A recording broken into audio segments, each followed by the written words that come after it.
Dice Nehemías capítulo 9, versículo 32. En su oración los levitas dicen lo siguiente: ahora pues, Dios nuestro, Dios grande, fuerte, temible, que guardas el pacto y la misericordia. Como pueden ver ustedes, este pueblo conocía muy bien quién era Dios y aquí nos dice sus atributos. ¿No se ha tenido en poco delante de ti todo el sufrimiento que ha alcanzado a nuestros reyes, a nuestros príncipes, a nuestros sacerdotes, a nuestros profetas, a nuestros padres y a todo tu pueblo, desde los días de los reyes de Asiria hasta este día?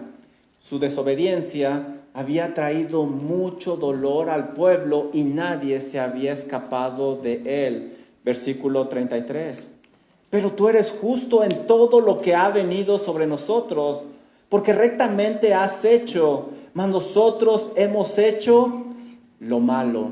Y qué hermoso es esto que estamos leyendo. Ellos confesaron que su situación era responsabilidad de ellos, de nadie más. Versículo 34. Nuestros reyes, nuestros príncipes, nuestros sacerdotes, nuestros padres no pusieron por obra tu ley, ni atendieron a tus mandamientos y a tus testimonios con que les amonestabas. Y ellos en su reino y en tu mucho bien que les diste, y en la tierra espaciosa y fértil que entregaste delante de ellos, no te sirvieron, ni se convirtieron de sus malas obras. Si te das cuenta, ellos están dando detalles precisos del pecado que habían cometido. Versículo 36. He aquí que hoy somos siervos. Henos aquí siervos en la tierra que diste a nuestros padres, para que comiesen de su fruto y su bien. Y se multiplica su fruto para los reyes que has puesto sobre nosotros por nuestros pecados, quienes se enseñorean sobre nuestros cuerpos y sobre nuestros ganados, conforme a su voluntad, y estamos en gran angustia. La tierra que Dios les había dado, esa tierra fértil, ahora estaba alimentando a los extranjeros. Versículo 38. A causa pues de todo esto, nosotros hacemos fiel promesa y la escribimos firmada por nuestros príncipes, por nuestros levitas y por nuestros sacerdotes. Este pueblo termina su oración dando muestras de un verdadero arrepentimiento. Además está haciendo un pacto con Dios y se está comprometiendo a que van a obedecer su ley. Ellos no pueden cambiar su inicio, pero sí pueden empezar nuevamente donde están para que el final de su historia sea totalmente diferente. En este capítulo 9 del libro de Nehemías, el pueblo de Israel quiere consagrarse a Dios por medio de un voto. Y uno dice, bueno, ¿para qué?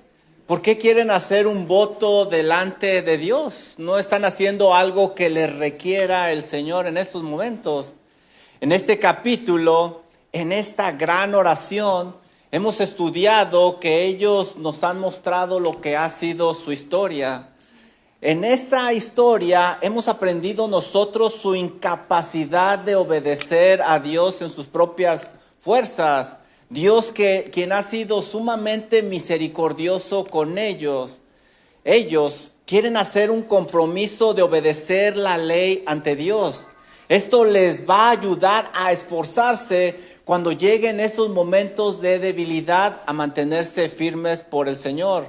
Antes de firmar ese pacto, lo que ellos necesitan hacer es ponerse a cuentas con Dios. Deben de buscar el perdón de Dios para que esa comunión se restablezca y ese pacto sea recibido de parte del Señor. Los levitas saben que para conseguir el perdón de Dios primero, deben de saber quién realmente es Dios, qué le agrada y qué le desagrada a Dios. Después, ya que lo conocen, sabrán en qué áreas han pecado y hay que confesar ese pecado ante Dios.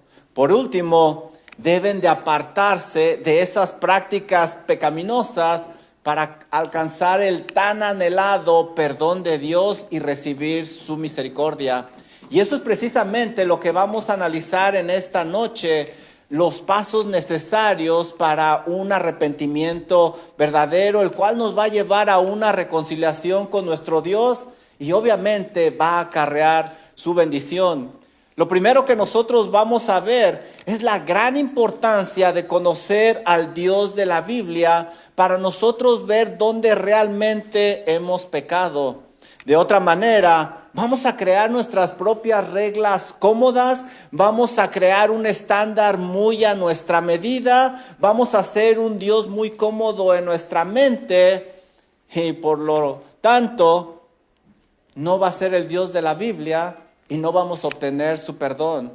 Por eso es importante saber quién es el Dios de la Biblia para no vivir engañados y sin su perdón. Miren lo que dice el versículo 32.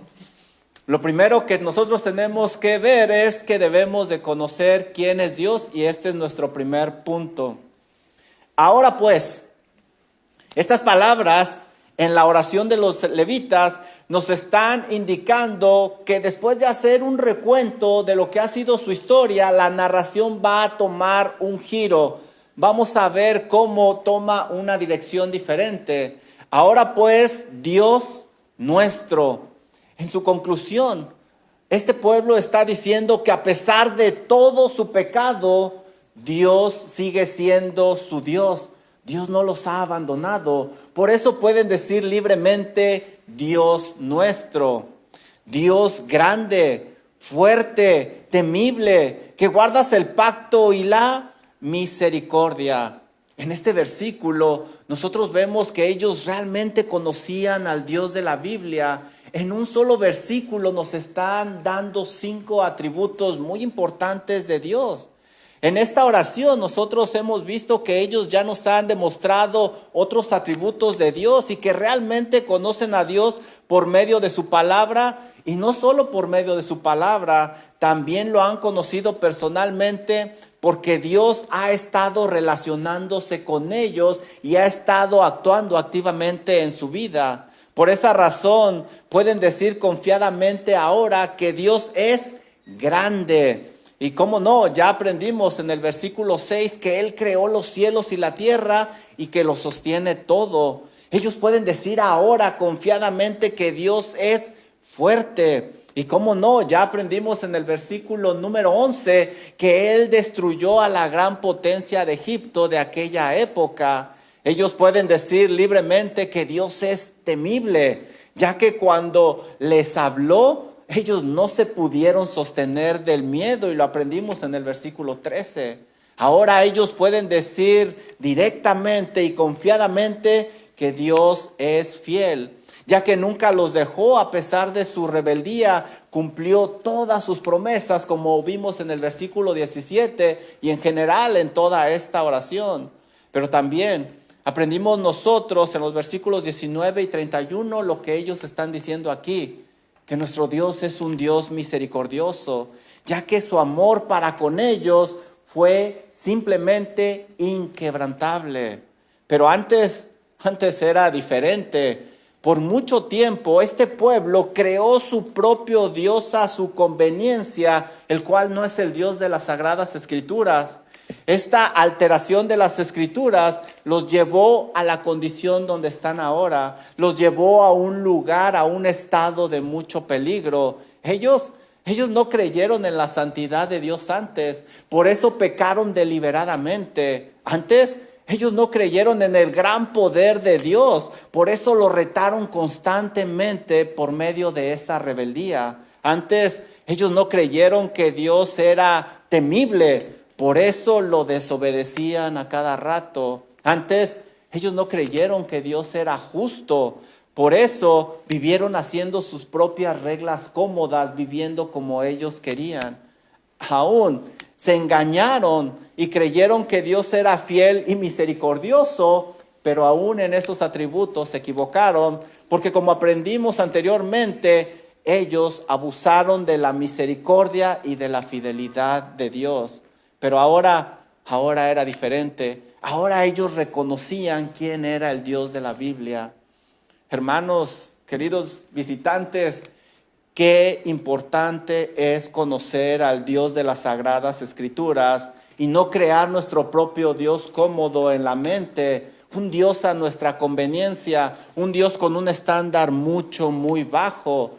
Este pueblo lo hizo, creó su propio Dios cómodo, pero ahora pueden ver el resultado de eso. Se encuentran en una triste situación. Cuando conocemos al Dios de la Biblia, sabemos realmente qué le agrada y qué le desagrada. Pero si no lo conocemos, obviamente no sabremos qué es el pecado. Y sabes, aunque lo vamos a ignorar ante la ley la ignorancia no te va a justificar. Esta es la razón por la cual muchas personas en este momento están pagando un alto precio a causa de ignorar quién es el Dios de la Biblia. Debemos de conocer al Dios de las Sagradas Escrituras. Mira lo que dice Jeremías capítulo 9, versículo 23 y 24. Así dijo Jehová: no se alabe el sabio en su sabiduría, ni en su valentía se alabe el valiente, ni el rico se alabe en sus riquezas. ¿Qué nos está diciendo este verso? Que esto no trae el galardón de Dios ni su reconocimiento. Miren el versículo 24. Mas alábese en esto el que se hubiere de alabar, en entenderme y conocerme, que yo soy Jehová, que hago misericordia, juicio y justicia en la tierra. Conocer al Dios de la Biblia es lo que realmente trae un galardón, es lo que realmente trae la recompensa. Haz todo lo posible por conocer a Dios y creer quién es el Dios de las Sagradas Escrituras. Esfuérzate, invierte tiempo, porque la ignorancia, querido hermano, paga un precio muy alto y lo estamos viendo. Este pueblo tuvo que aprender a través de mucho dolor. ¿Por qué tendremos que pasar nosotros por la misma situación? Hay que aprender quién es Dios para vivir de acuerdo a su estándar. Miren lo que dice este versículo 32. No se ha tenido en poco delante de ti todo el sufrimiento. Subrayen esa frase, todo el sufrimiento. En su oración, este pueblo le pide a Dios que considere todo ese sufrimiento por el que están pasando. La palabra sufrir es interesante porque indica una fatiga tan grande, pero tan grande, a tal grado que ya no se quiere continuar.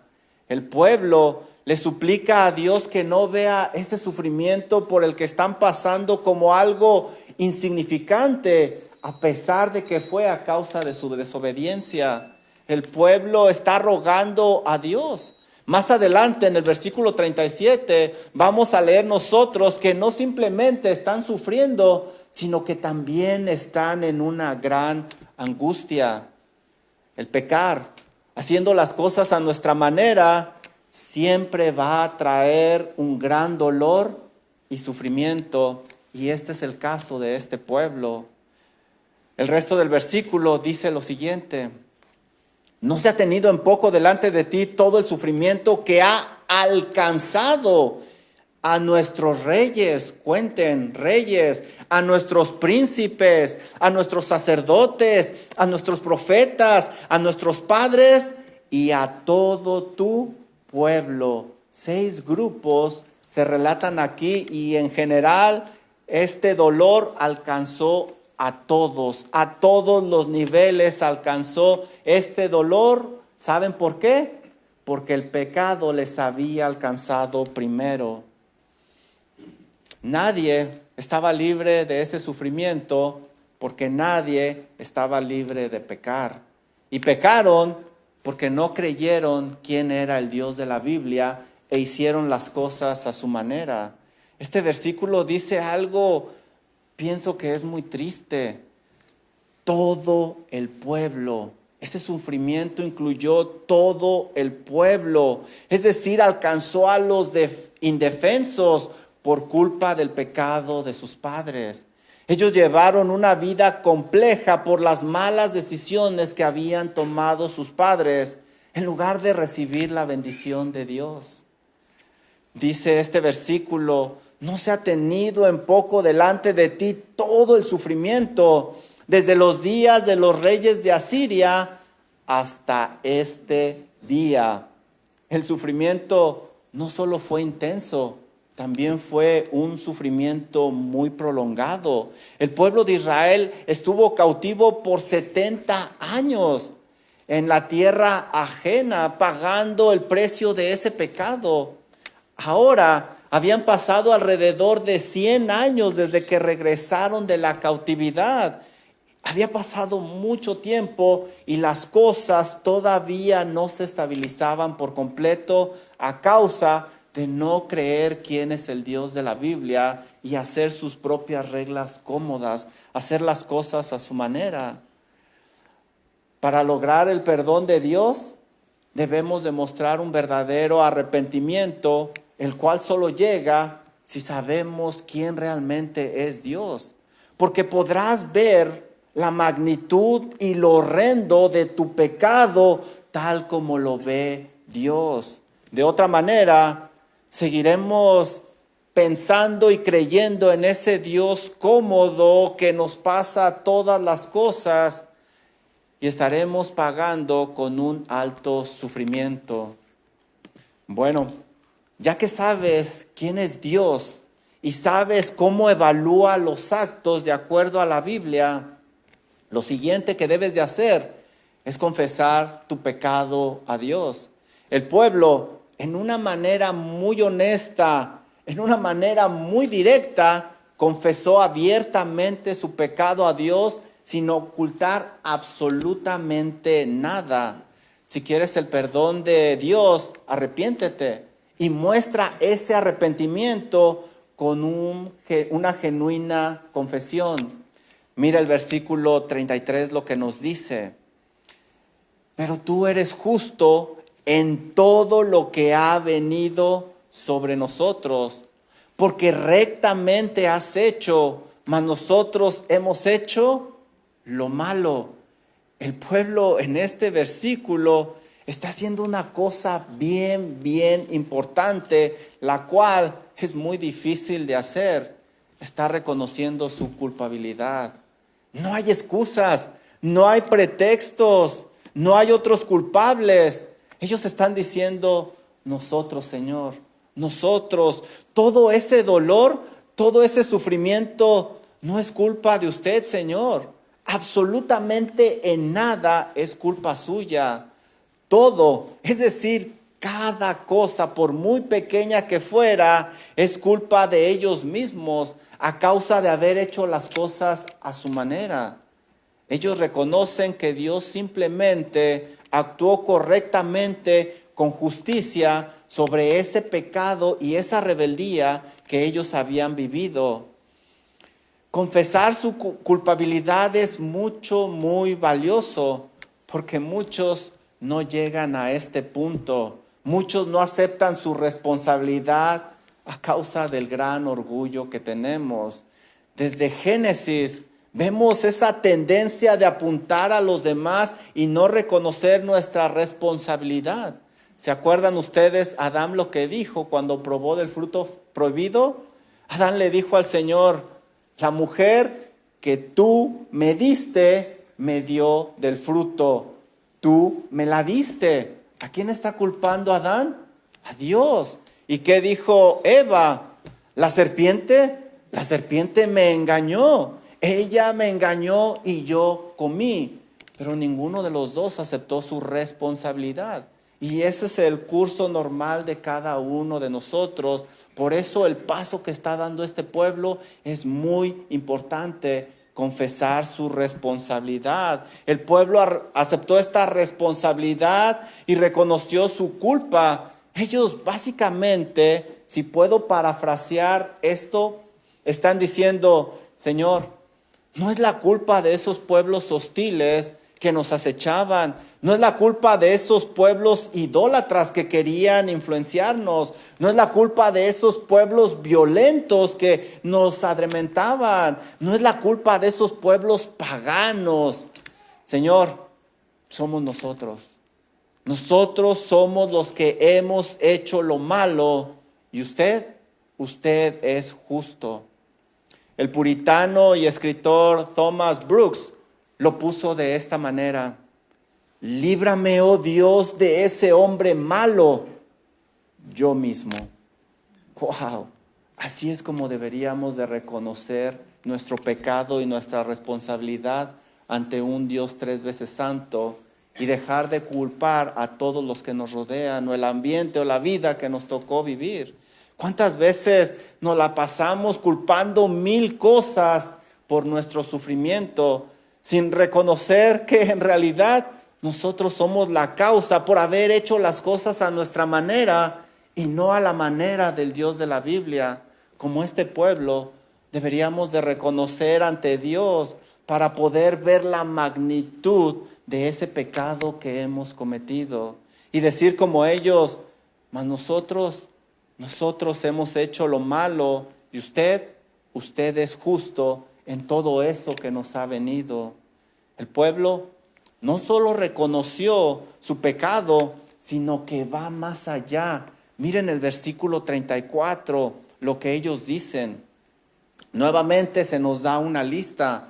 Nuestros reyes, nuestros príncipes, nuestros sacerdotes y nuestros padres no pusieron por obra tu ley, ni atendieron tus mandamientos y tus testimonios con que les amonestabas. Encontramos aquí una lección interesante. Cuando comparamos esta lista con la del verso anterior, aquí vemos que los que sufrieron, si tú recuerdas, fueron los reyes, príncipes, sacerdotes, profetas, padres y todo el pueblo. Da 6 grupos, pero aquí los que pecaron fueron solo los reyes, príncipes, sacerdotes y los padres. Como puedes ver, aquí nos está enseñando que los profetas y algunos del pueblo se mantuvieron firmes y no pecaron como los demás. Cierto que el sufrimiento alcanzó a todos, pero ante Dios ellos no tenían culpa. Y eso, queridos hermanos, es muy valioso. No cedas a la presión de los demás. Mantente firme, porque a su tiempo Dios dará la recompensa y los otros van a recibir el castigo que merecen. Y tú recibirás la misericordia de Dios. Aprendamos de aquellos que Dios bendijo porque se mantuvieron firmes a pesar de la presión y a pesar del pecado de los demás, como José, como Daniel, como Josué. Pero también veamos el final de aquellos que se revolcaron en el pecado, como Sansón. Aprendamos de ellos. Ellos no solo reconocieron que eran pecadores, también han dado detalles precisos de todos esos pecados, como hemos estudiado nosotros. El versículo número 1 nos dice que por 3 horas estuvieron confesando sus pecados. Mira lo que dice el versículo 35. Y ellos en su reino y en tu mucho bien que les diste, y en la tierra espaciosa y fértil que entregaste delante de ellos, no te sirvieron, ni se convirtieron de sus malas obras. En su oración, estos levitas confiesan la ingratitud que ellos tuvieron con Dios. Dios les había colmado de grandes bondades, les había dado una gran tierra por la cual no tenían que trabajar. Era una tierra extremadamente buena y fértil. Esta tierra era tan increíble que si tú lees Números 13:23, dice que 2 personas tenían que cargar un racimo de uvas. Eso es impresionante. ¿Qué esperaba Dios a cambio de tan enorme bendición? Ve conmigo a Deuteronomio 8:10. Mira lo que dice. este versículo, Deuteronomio 8:10. El Señor les dice y los prepara para entrar a esa tierra que acabo de describir. Y comerás y te saciarás y bendecirás a Jehová tu Dios por la buena tierra que te ha dado. Dios esperaba que este pueblo fuera extremadamente agradecido por esa bendición, pero hicieron lo contrario. Fueron muy ingratos. Pero ahora confesaban su pecado y estaban de acuerdo con Dios acerca de esa evaluación que Él había hecho, acerca de esos actos que había evaluado como malos. El pueblo, al indicar estos detalles de su pecado, está haciendo una confesión bíblica, tal como lo enseñan las Sagradas Escrituras. Confesar es una palabra interesante. Significa decir lo mismo, repetir la misma cosa. Para que lo comprendas un poquito mejor, ve conmigo a Salmo 32:5 y mira el ejemplo que nos da David aquí acerca de la definición de confesar. Dice Salmo 32:5, mi pecado te declaré y no encubrí mi iniquidad. En otras palabras, David nos está diciendo que él le dijo a Dios todo ese pecado que cometió. Dije, confesaré mis transgresiones a Jehová. David indica que está de acuerdo con la evaluación que Dios ha hecho de todos sus actos pecaminosos, los cuales les llama iniquidades y transgresiones. ¿Cuál es el resultado de repetir esos pecados ante Dios, de confesarlos directamente? Mira lo que dice el final del versículo: y tú perdonaste la maldad de mi pecado. El resultado es un verdadero perdón de Dios, y es lo que está haciendo este pueblo. Por eso está dando muchos detalles. Esta es la forma de confesar el pecado que pedía Dios en la ley. Mira lo que dice Levítico 5:5. Levítico 5:5. Cuando pecare en alguna de estas cosas, confesará aquello en que pecó. Es decir, lo va a repetir. Levítico 16:21 nos dice lo mismo. Y pondrán sus dos manos sobre la cabeza del macho cabrío vivo y confesará sobre él algunas de las iniquidades. ¿Dice así? No. Todas las iniquidades de los hijos de Israel. Es decir, las va a repetir. Todas sus rebeldías, todos sus pecados, dice ese versículo. El pueblo sabía esto y está confesando adecuadamente su pecado ante Dios, con señales y puntos muy precisos que nos indican que están verdaderamente arrepentidos. Qué diferencia a la confesión de nuestros días, ¿verdad? Señor, perdóname por todo el mal que hice en este día. Amén. ¿Tú crees que Dios va a aceptar esa oración? Señor, perdóname porque soy un mentiroso. Señor, perdóname porque estuve viendo cosas que no te agradan. Señor, perdóname porque dije estas palabras que yo sé que son pecaminosas. Esa es la confesión que Dios espera de un corazón verdaderamente arrepentido. Y es lo que está haciendo este pueblo. Mira el versículo 36. He aquí que hoy somos siervos. Henos aquí siervos. ¿Alcanzas a percibir el dolor de este pueblo? Estas palabras son bien tristes. 2 veces remarcan que son siervos. Es interesante esta palabra, porque esta misma palabra es usada como esclavo en otros pasajes. De hecho, versiones modernas de la Biblia, en lugar de siervo, en este versículo tienen la palabra esclavo. Y esto es bien triste. Ve conmigo, por favor, a Éxodo 13:3. De ahí precisamente de ahí es de donde los había sacado el Señor. Ellos están sufriendo algo que Dios no quería que sufrieran. Mira lo que dice aquí.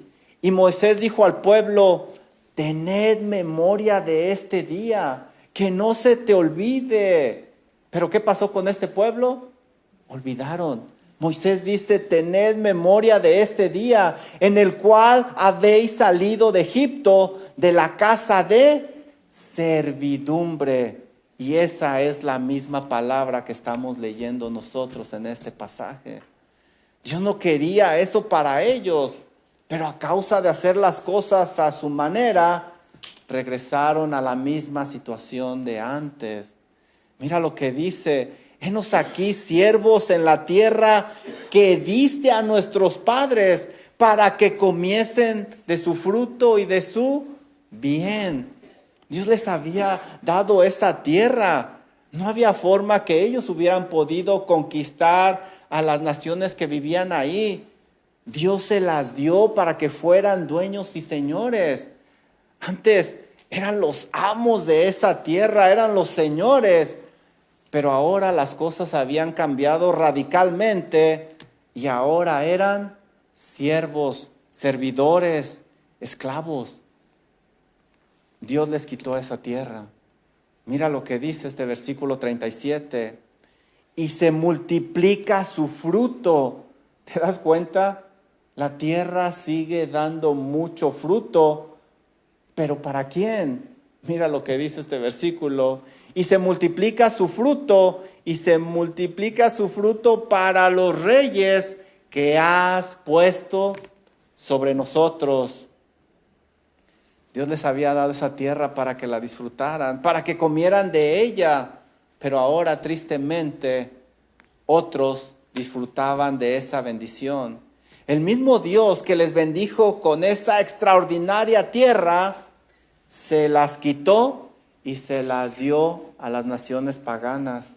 Es interesante porque originalmente Dios se la había quitado a los cananeos para dársela a Israel, porque los cananeos, como estudiamos anteriormente, habían pecado en extremo. Y ahora, ¿por qué Dios les quitó esta tierra? El resto del versículo nos lo dice. Por nuestros pecados. No hay excusas, no hay pretextos, no hay otros culpables. Por nuestros pecados. Nosotros somos los responsables. Por eso perdimos esta tierra. Por nuestros pecados, quienes se enseñorean sobre nuestros cuerpos y sobre nuestros ganados conforme a su voluntad. El pueblo nuevamente confiesa que está viviendo las consecuencias de su desobediencia. Y esto también es muy triste. No tienen autoridad ni sobre sus propios cuerpos. El rey de Persia les decía qué hacer, cómo hacerlo y cuándo hacerlo. No tienen autoridad sobre sus ganados. El rey de Persia hace uso de ellos a su voluntad. ¿Por qué? Porque ya no son dueños, ahora son siervos, ahora son trabajadores de esos reyes. Y esos reyes fueron puestos por Dios mismo. Qué triste. Qué triste es tener la bendición enfrente y no poder disfrutarla. Qué triste es ver cómo la hemos perdido a causa de hacer las cosas a nuestra manera. Eso causaba otro sentimiento más en el pueblo de Israel, que el final del versículo nos lo dice. Fíjate el final del versículo 37. Y estamos en gran angustia. No era una angustia pequeña, era una angustia grande. Ya le habían dicho a Dios que estaban pasando por mucho sufrimiento y ahora le repiten que están en una gran angustia. Y la palabra angustia es bien interesante porque da la idea de estar en un lugar estrecho, sin poder moverse, lo cual causa mucha desesperación. El Salmo 4.1 usa esta descripción. Por favor, ve conmigo al Salmo 4.1 para que entiendas la situación en la que está el pueblo. Mira lo que dice. Salmo capítulo 4, versículo número 1. Respóndeme cuando clamo, oh Dios de mi justicia, cuando estaba en angustia. Y ahí está la misma palabra, es decir, está en una situación apretada. Mira lo que dice el resto del versículo. Cuando estaba en angustia, tú me hiciste ensanchar. Es decir, tú me ayudaste a mover libremente.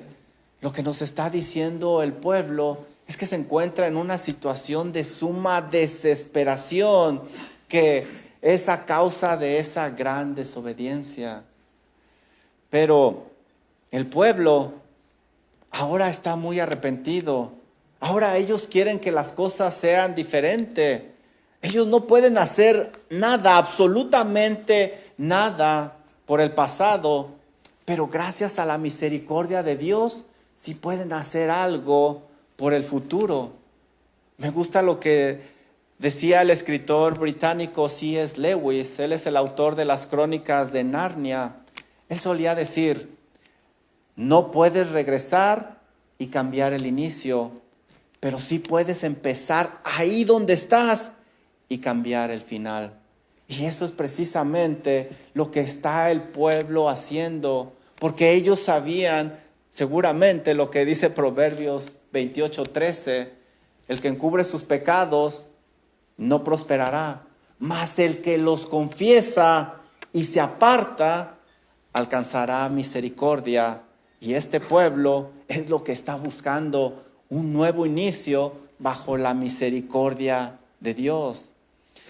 Ya que sabes qué le desagrada a Dios y qué le agrada, y ya que confesaste tu pecado, ahora debes demostrar un verdadero arrepentimiento comprometiéndote con Dios.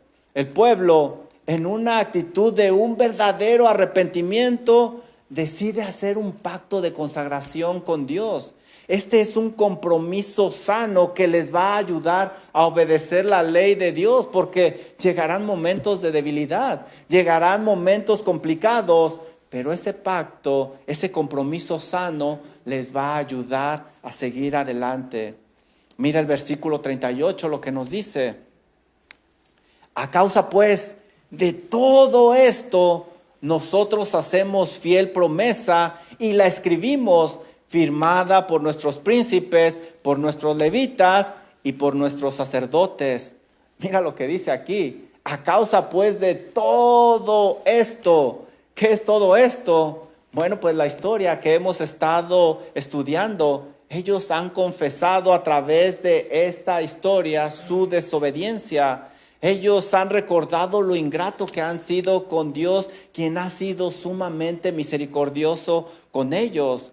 Podemos decir que en este capítulo 9, en esta oración, los levitas nos llevaron desde Génesis hasta los profetas en nuestra Biblia para recordar su historia. Y sabes, qué importante es aprender de la historia, especialmente de los personajes bíblicos. Pablo, inspirado por el Espíritu Santo, nos lo recuerda en 1 Corintios capítulo 10, versículo 6. Por favor, ve conmigo a 1 Corintios capítulo 10, versículo número 6, y mira lo importante de aprender de la historia de estos personajes bíblicos. 1 Corintios capítulo 10, versículo 6 dice lo siguiente: mas estas cosas sucedieron como ejemplo, ¿para quién? Para nosotros. Es decir, Pablo está diciendo: aprendamos de la historia de estos personajes bíblicos. Estas cosas sucedieron como ejemplo para nosotros, para que no codiciemos cosas malas como ellos codiciaron. Aprende de ellos a no cometer el mismo pecado. Mira lo que dice el versículo número 11. Y estas cosas les acontecieron como ejemplo y están escritas para amonestarnos a nosotros. Pablo nuevamente nos impulsa a aprender de estos personajes bíblicos, a quienes han alcanzado los fines de los siglos. Aún el mundo secular sabe lo importante que es aprender de la historia. El poeta y novelista inglés George Santayana escribe lo siguiente: aquellos que no recuerdan el pasado están condenados a revivirlo. El pueblo de Israel ha aprendido de su historia. Por eso, a causa de todo esto, están dando un paso muy importante. Ya al inicio nosotros estudiamos que ellos han mostrado su arrepentimiento visiblemente en una manera externa, ya que estuvieron en ayuno y se vistieron con cilicio y se pusieron tierra. Lo leímos en el versículo número 1. También dice el versículo número 2 que ya se habían apartado de los extranjeros que les influenciaban a pecar. Pero después de haber hecho un recuento de su historia y ver su naturaleza pecaminosa y su incapacidad, por eso dan este paso tan importante. A causa pues de todo esto, nosotros hacemos fiel promesa y la escribimos firmada. El pueblo, como puedes ver, ha confesado su debilidad y por eso quiere hacer una consagración formal ante Dios. La describen como una promesa fiel, lo cual es muy serio delante de Dios y ellos lo sabían. Eclesiastés 5:4 nos dice lo siguiente: cuando a Dios haces promesa, no tardes en cumplirla, porque Él no se complace de los insensatos. Cumple lo que prometes. Mejor es que no prometas y no que prometas y no cumplas. Esto es algo muy serio delante de Dios. También esto indica que firmaron esa promesa. No fue una oración que se la llevó el viento. Este sería un documento legal ante Dios y ante los demás. Esto indica la seriedad de ese compromiso que ellos están haciendo. Ellos están verdaderamente arrepentidos de haber desobedecido y no quieren regresar a esa situación. Qué importante es un compromiso serio delante de Dios, especialmente en nuestros días. La gente ya no quiere comprometerse de esa manera. ¿No te has fijado? Ya no queremos contratos de teléfono, de gimnasios, de internet, de cable. Ya no queremos nosotros firmar nada. Y del matrimonio, ¿qué decimos? Ya no queremos firmar un documento legal donde diga que estamos casados. Y esto es tan triste que ahora, no sé si lo sepas, puedes rentar el anillo por si las cosas no funcionan, lo puedes regresar. ¿Puedes creerlo? ¿Y qué decimos de los creyentes? Ya no nos comprometemos con Dios, ni con la iglesia local nos comprometemos formalmente como nos lo está enseñando este pueblo. Este pueblo reconocía su debilidad y por eso está firmando esta fiel promesa. Eso les ayudaría el día de mañana cuando las situaciones de debilidad llegaran, a que se les recordara que ellos habían hecho un compromiso con Dios. ¿Y por qué lo hicieron así? Porque estaban realmente arrepentidos y querían comprometerse y consagrarse totalmente a Dios.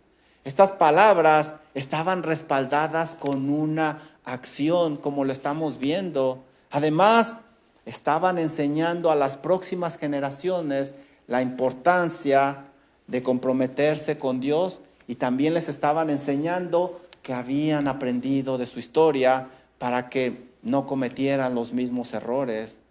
Este documento no fue firmado por todos. Ahora la lista es solo de 3 grupos: príncipes, levitas y sacerdotes. Eran las personas que estaban en autoridad, que se iban a encargar de asegurarse que los demás cumplieran esa promesa. ¿Y cuál era esa promesa?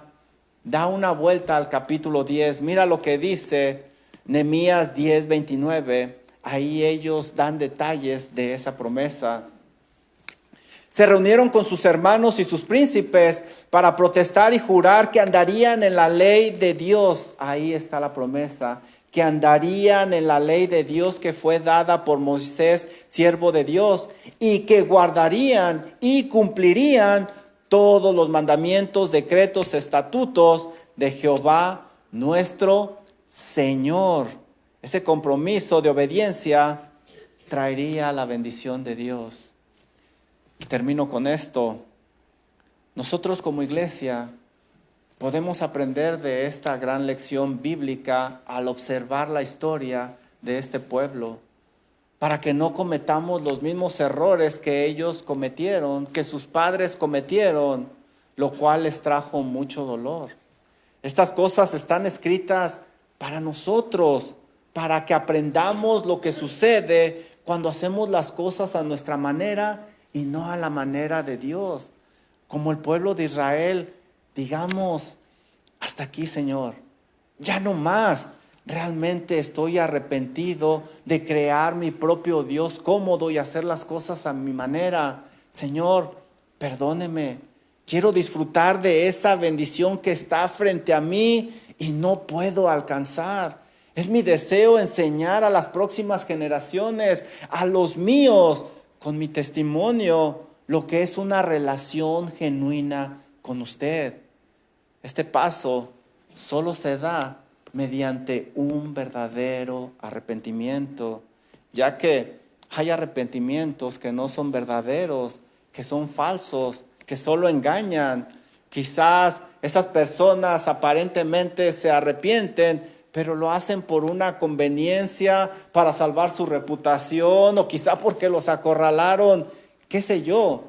Ese arrepentimiento que no es verdadero produce muerte. Es realmente remordimiento, como dice Pablo en 2 de Corintios capítulo 7, versículo 9. Ahora me gozo, dice Pablo. ¿Y qué te goza, Pablo? ¿Por qué estás tan contento?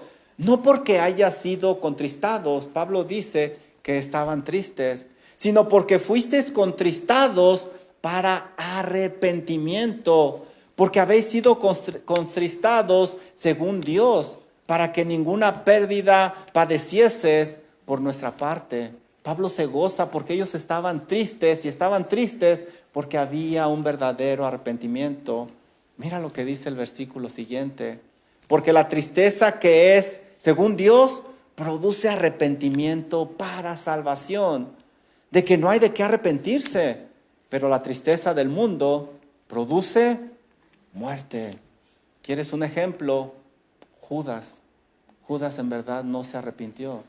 Realmente lo que vivió fue un remordimiento.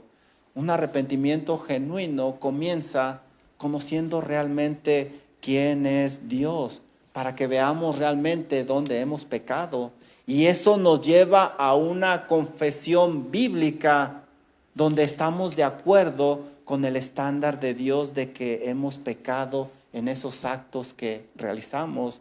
Y termina con un compromiso formal ante Dios que nos va a ayudar a apartarnos el día de mañana. ¿Y tú?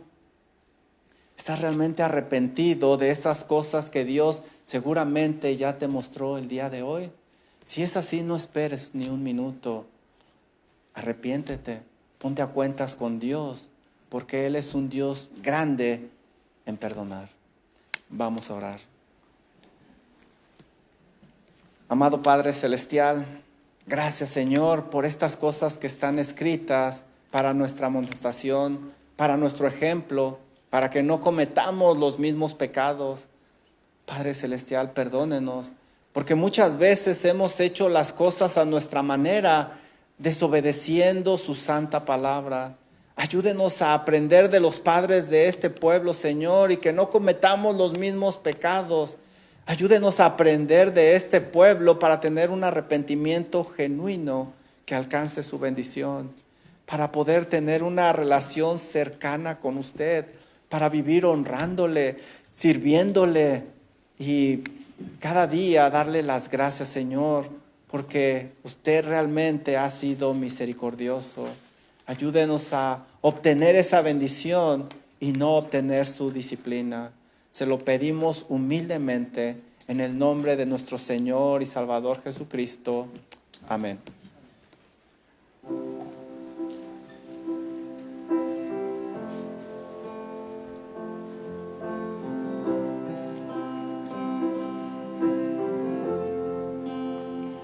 Qué don de gracia es Jesús mi Cristo, ¿qué más podría recibir de Él?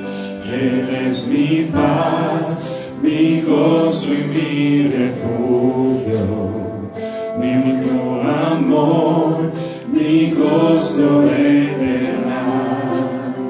Siempre diré, mi fe es solo Cristo, y mi ser depende solo en Él.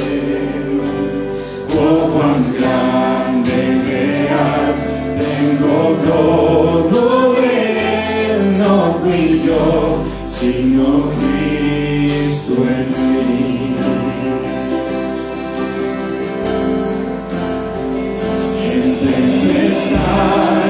No estoy desamparado, cerca de mí el Salvador está. Camino en angustia y regocijo, y en mi aflicción aún muestra su poder. Siempre diré, es Dios quien me defiende, en los valles Él me guiará. A la noche apagó y el sol me alumbró, no fui yo, sino Cristo en mí.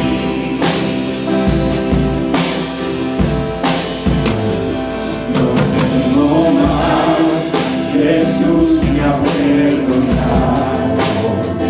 y mi futuro el precio ya pagó. Jesús subió y derramó su sangre, resucitó, la tumba Él venció. Siempre diré, Jesús ya me ha limpiado, mi abogado siempre lo será. No más carga en mí, todo lo pagó, no fui yo, sino Cristo en mí.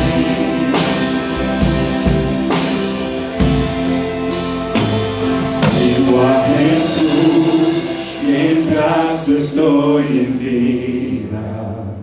Él prometió llevarme al hogar, y cada día Él me perfecciona hasta estar delante del gran Rey.